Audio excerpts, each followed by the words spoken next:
Monsieur le ministre, secrétaire général de la présidence, Monsieur le président du conseil de régulation de la commande publique,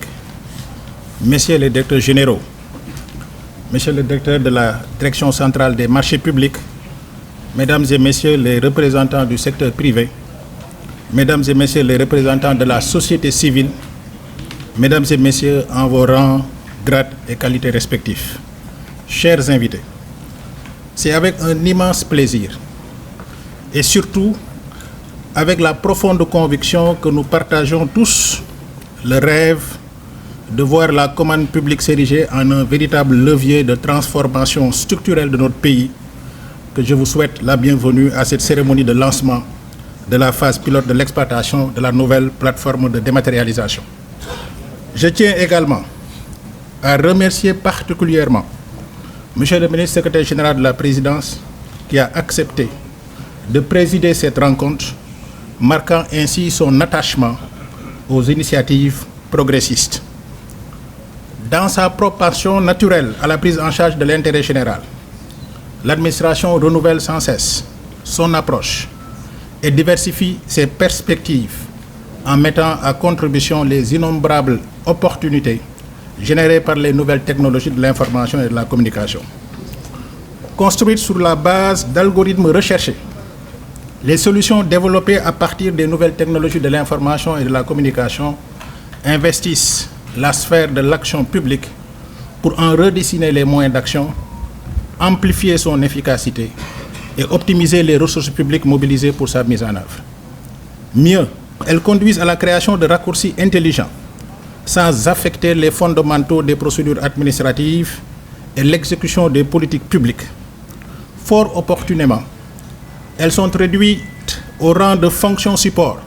pour favoriser l'élaboration et l'exécution de services publics inclusifs, innovants et performants en vue de répondre aux aspirations légitimes des populations. Mesdames et Messieurs, chers invités,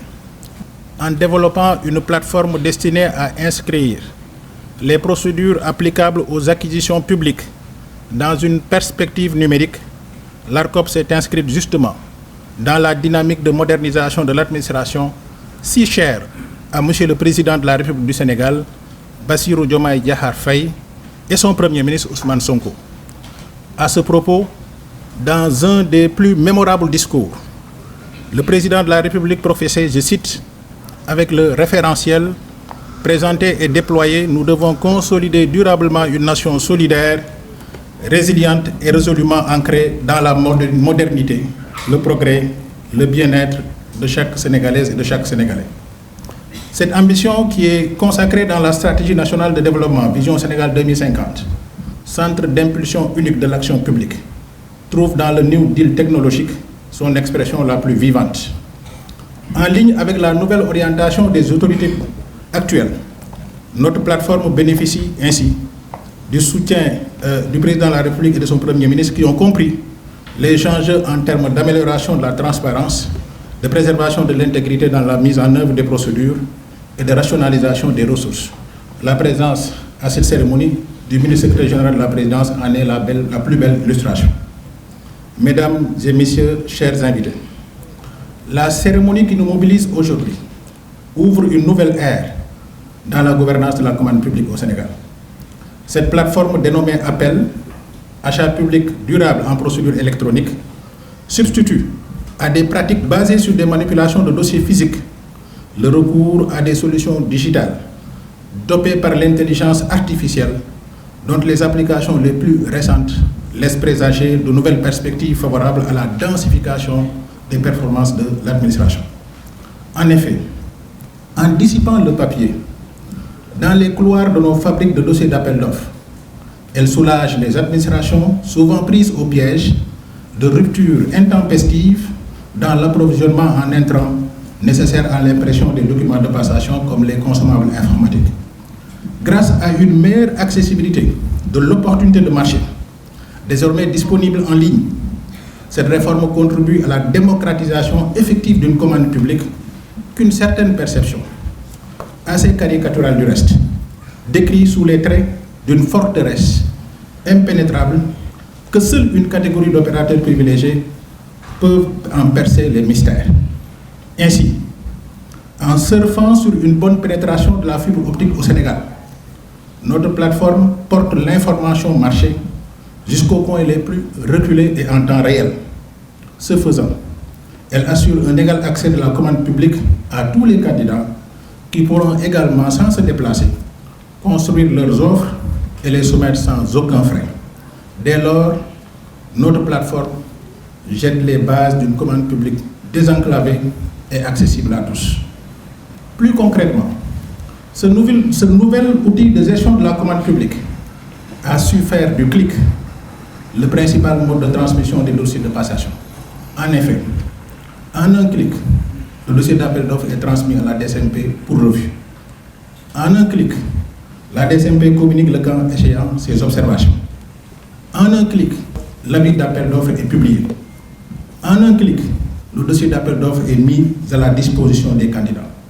En un clic, les offres sont soumises. Tout se faisant en un clic, les délais prévus par la réglementation pour encadrer l'intervention des différents acteurs seront nécessairement réduits lorsque la réforme aura atteint sa vitesse de croisière. Ce rétrécissement considérable des délais est en congruence avec les préoccupations des autorités qui ont initié une série de modifications sur le cadre pour imprimer à la dynamique de réalisation des projets publics une nouvelle cadence arrimée à l'urgence des attentes de nos concitoyens. Mesdames et messieurs, chers invités, une solution digitale, si séduisante soit-elle, ne peut garantir la réalisation des objectifs rattachés si elle n'intègre pas des mécanismes de sécurité robustes, capables de la prémunir de tentatives manipulatoires pouvant compromettre son exploitation. Cette conviction nous a conduit à développer un dispositif de sécurité, tant en interne sur les opérations exécutées dans la plateforme pour en préserver l'intégrité, qu'en externe pour dissuader toute velléité de saborder la fonctionnalité et la fiabilité de cet espace d'expression de l'action d'investissement public. En effet, la cybersécurité dans appel repose sur des standards élevés et des pratiques éprouvées, combinant mesures techniques et administratives. Elles incluent essentiellement un dispositif d'authentification forte et un système de gestion des droits d'accès par profil afin de garantir pour chaque utilisateur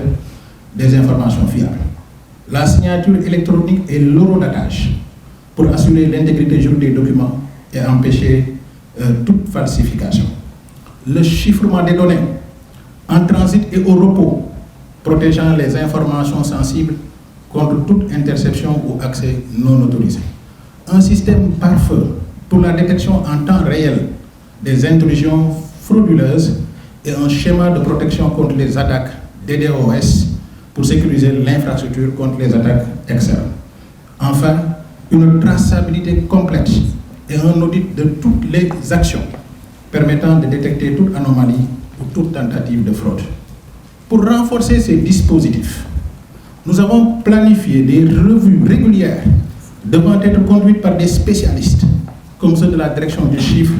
et de la sécurité des systèmes d'information, service qui dépend justement du secrétariat de la présidence de la République,